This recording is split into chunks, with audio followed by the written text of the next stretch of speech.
I promise you something good here, and I can't give you a virtual cake, or I can, but it won't taste that good. So what we're going to do is we're going to implement LINQ.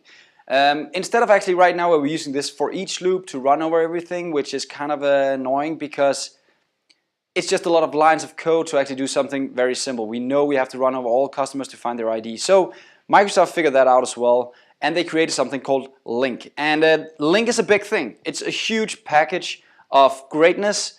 So actually tutorials teacher Khan made an entire tutorial on LINQ on its own. So you can go and read that if you want to. I'm going to focus on just giving you guys like the top here. It's a language integrated query system that can help you do these requests that we'll do soon. Another thing you should know is it can be used on all sorts of lists and dictionary, and it can be used on queries directly for a database. So it gives you a lot of power using LINQ, and you need to learn it if you want to write some proper C# code, to be honest.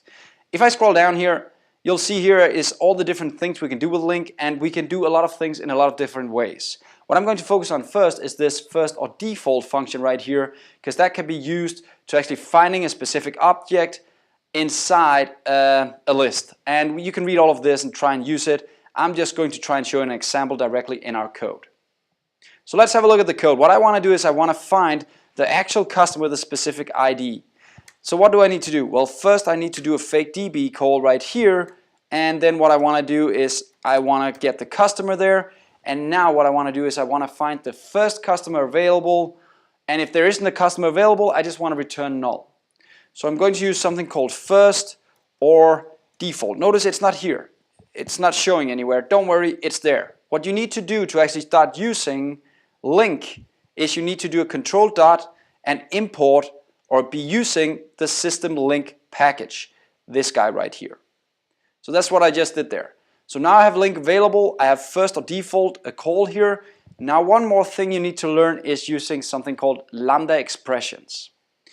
What does that mean? That means that I can actually, now that I have the list available, I can actually run over the list, and each round I will take a customer in this case and put him into a local variable called x. Now x will then be represented now as an actual customer. So now I can use x as the customer and say if his ID equals the ID that comes from the outside, then I'll actually find the customer right here. So this, let me just finish this up. Cost like this equals, let me just do a new liner so you guys can actually see this. So I'm grabbing the list of customers just like I'm doing here. LINQ is running over all the customers just like the for each is doing here. It's coming back with a customer. I just called that customer X up here just to make it easier to read. The line is shorter now. So X actually is the same now as the customer right here. Then I say for each customer, if the ID of the customer equals the ID from the outside. Notice that's the same that I wrote down here in the if statement, right? This is exactly the same as this, except that right now I'm writing X here and customer here. So notice they're exactly the same. If I find a customer, I'll return that to the variable called cost. If I don't find a customer, I'll return null. If there are multiple customers with this ID, I'll just return the first one I find in the list. So now actually I have a customer available. I know that was a lot to take in. So next lesson we'll try and just talk a bit more about this. See you next time.